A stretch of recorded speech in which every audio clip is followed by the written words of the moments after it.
Aita for refusing to allow my ex access to money I saved for our son? My ex and I share a 12-year-old son. We broke up when our son was 4 weeks old. We shared physical custody from the time he was 14 months and I had visitation prior, as is standard because our son was breastfed. And when our son was 4, my ex remarried. My ex now has 4 additional children with her husband. And this is where her wish for access to that money comes from.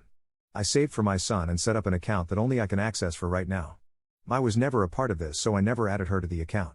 I also have it protected should anything happen to me and my ex won't take control of it.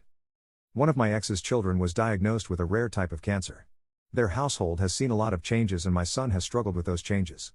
I pick up the difference where I can.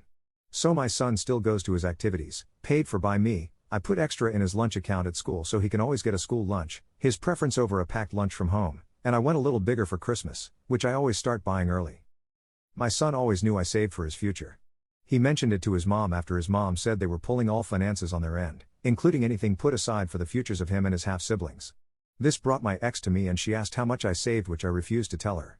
She asked me for access to the account and I said no.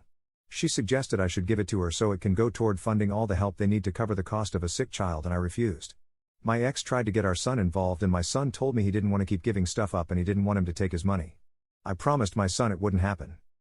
My ex ended up sending me a breakdown of what they want the money for. I did look over it but only after I told her I would not take our son's money and give it to her for her other child. I told her I had a duty to my son and not her other children. Ex started calling me names so I ended the call. She then sent me a text asking me how I could say no to helping a child who's sick. I told her that their sick child was not my responsibility and my responsibility is to ensure our son has a good life, the child I made with her, not the children she made with her husband. My son has not had to deal with any of the fallout, so far/hopefully never.